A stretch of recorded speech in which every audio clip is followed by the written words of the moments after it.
it ought to be defeated. Thank you, Deputy Speaker. I thank the member for Griffiths. Question is the bill be now read a second time, and I call the member for Denison. Thank you, Deputy Speaker. Anything that diminishes the protection for the environment is obviously wrong and to be resisted, Deputy Speaker. So to deny some Australian citizens the right to access all aspects of the legal system, no matter what the matter is, or to deny some Australian citizens the right to judicial review in particular, is self-evidently wrong. In fact, anything that diminishes the protection of the environment, anything that diminishes the rights of our citizens is so self-evidently wrong that it's quite remarkable that it's come before the parliament and that we're even needing to debate the rights and wrongs of these issues.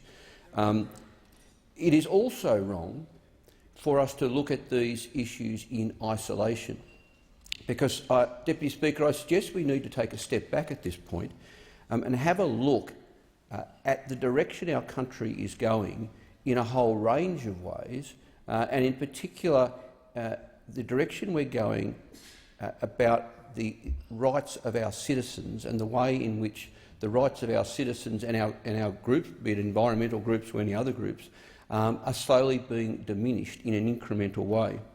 Because when you take a step back and you look at a whole range of decisions that have been made by this and previous governments, including the bill that's before the parliament today that would deny some Australian citizens the right to access all aspects of the legal system, you can draw a conclusion that Australia has reached the stage of being almost in a pre-police state, where the rights of citizens have been diminished so far, where the power of the state has increased so much, that we are in what I'll characterise as a pre-police state.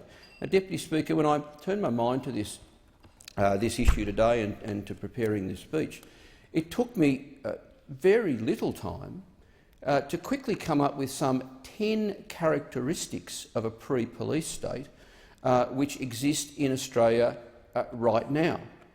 And I'll quickly rattle through them if you don't mind, Deputy Speaker. For a start, the way all members of the community are now monitored by the state on account of mandatory metadata retention, which passed this parliament some time ago, is already in law and will be implemented from next month. The community needs to understand that from next month, every phone call they make, every website they visit, every location signal sent from their mobile phone or other mobile device, electronic device, will be recorded by law and can be accessed by the security services without warrant. This is something that has been rejected by many other developed countries.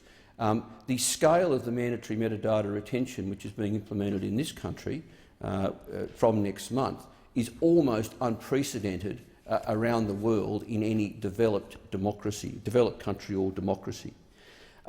Another characteristic of a pre-police state, the way the media is being manipulated in this country. We've seen the way funding for independent broadcasters, the ABC and the SBS, have been reduced. We've seen the way government ministers have bullied the ABC, bullied the Fairfax papers, have bullied some of the News Limited papers, at least the tabloids. We've seen the way in this country the Australian spreadsheet has now become almost like Pravda was in the Soviet Union as the official organ of the Australian Liberal Party. Again, this is a characteristic of a pre-police state, the way the media is being used and manipulated. Another characteristic of a pre-police state is the manipulation of the judiciary, and it is remarkable that the government, Deputy Speaker, sees nothing wrong at all in the fact that a Royal Commissioner would agree to go to a party political event. Another characteristic of a pre-police state, Deputy Speaker, is the secrecy that we see with this government and the ludicrous level of secrecy that surrounds our response to irregular immigration and the development of this term on-water operations, whatever that is, All we know is that it's some sort of term that means we're not going to tell you what's going on, even if it's being paid for you, even if it's being done in your name, even if it is of very great humanitarian significance. Another characteristic of a police state, the fact that in law in this country now, you can be arrested on suspicion in the absence of any hard evidence when it comes to terrorism. This, of course, is contained in one of the approximately 7 separate pieces of legislation that have passed the Australian Parliament since 9/11. The fact that in Australia you can be arrested in the absence of hard evidence just on suspicion of thinking that you are going to do something in the future. Another characteristic of Australia, well, of a pre-police state, something that we see in Australia, is the fact that in Australia some people can be incarcerated indefinitely without trial. And that's exactly what we are doing to some asylum seekers who are being incarcerated seemingly indefinitely, definitely without trial, in third countries where we send them to, when we send them to Manus Island in Papua New Guinea or to the Republic of Nauru. Another characteristic of a pre-police state, Deputy Speaker, you said there's no shortage of things I can rattle off here, is the fact that this government now shows complete and utter disregard for international law and any number of international agreements that previous governments have agreed to. For instance, this government ignores the Rome Statute. This government ignores the Refugee Convention. This government ignores the Convention on the Rights of the Child and the International Covenant on Civil and Political Rights. A healthy democracy, one that respects the rule of law, one that respects the rights of its citizens, one that respects the rights of the citizens of other countries, is a government that respects international law and international agreements. Deputy Speaker, another characteristic of a pre-police state is one in which the Parliament, the elected representatives of the people, are forbidden to debate and decide on important matters of state. I mean, we had this situation yesterday where the government, in secret, decided to start bombing the sovereign state of Syria, and the matter was never allowed to be debated by the Parliament, was never voted on by the Parliament. This makes Australia almost unique among our allies and among many developed countries, the fact that in this country the Parliament is not involved, is not allowed to be involved in decisions about waging war. In the United States, the Congress has to debate and vote on declaring war. France, Germany, the Netherlands, their parliaments all are required by law to debate and vote on the use of force. Even in the United Kingdom, where it's not law, it's certainly convention, that the House of Commons these days will debate and decide on whether or not British military forces are committed to a conflict. But not in Australia, not in our pre-police state, where the Parliament is not allowed even to have a proper debate, let alone a vote about these sorts of matters. Deputy Speaker, another characteristic of a police state we see in this country these days is the way our safeguard mechanisms are disregarded or even bullied if they get in the government's way. We saw the terrible treatment of the Human Rights Commissioner when she spoke up on the issue of asylum seekers. A good government in a healthy democracy would have listened to the Human Rights Commissioner, would have listened very carefully and would have been very careful to take the Human Rights Commissioner's advice and be seen to take that advice. But instead what we saw was a conga line of ministers all lining up to have a go at her and to bully her. That is how an autocratic regime acts. It is not how a democratically elected government would act. It's not how our government should act. It was a shame on this government the way it treated the Human Rights Commissioner. Another characteristic of a pre-police state, Deputy Speaker, is when security agencies start acting beyond their lawful powers.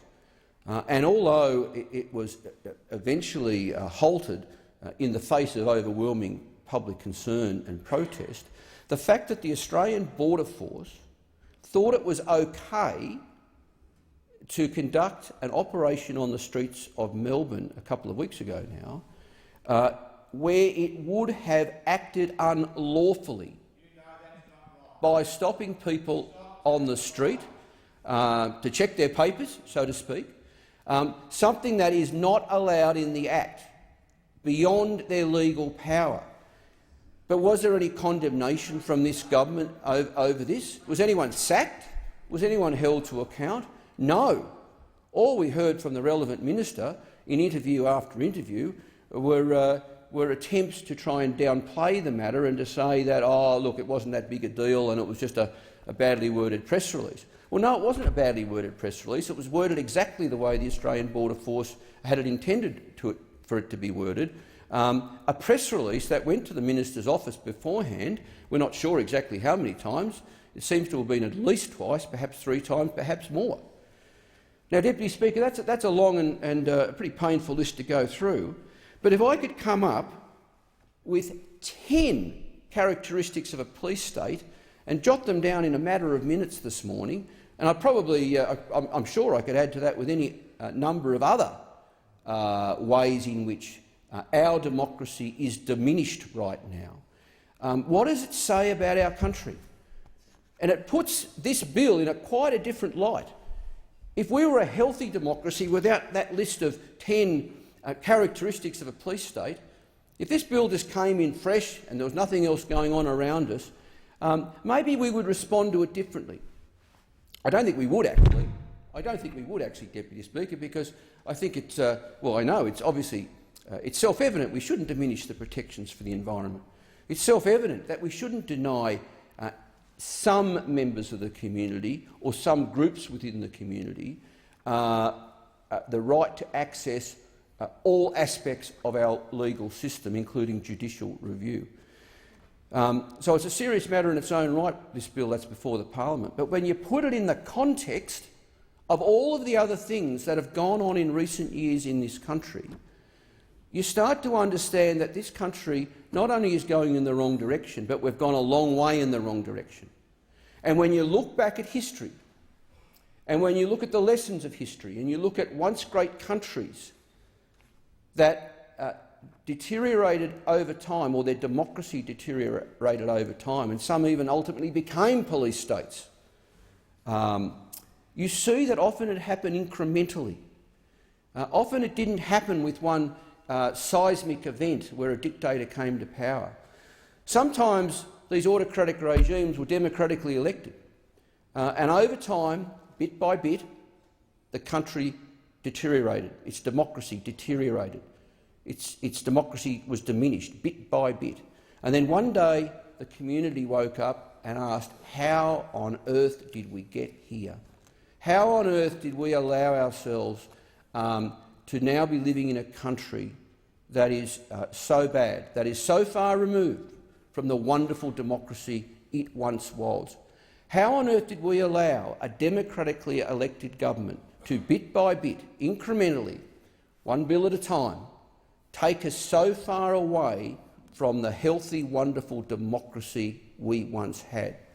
One of the problems, Deputy Speaker, is bit by bit things become normal. We get used to one little bit.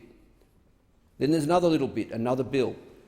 I made the point already. Since 9/11, there's been about 70 separate pieces of legislation in this country to do with our national security, even though it could be argued that our laws at the time of 9/11 in 2001 were just about right. It was clearly a serious criminal offence to murder back then. It still is now. There is no doubt that much of that legislation contained in those 70 or so bills is unnecessary. We have gone too far in that regard. We must, however, ensure that we keep our safeguards in place. And that's why, well, that's one of the reasons that this bill is so bad, that we would think it okay to deny some Australians their lawful access to the court. I thank the member for Denison. The question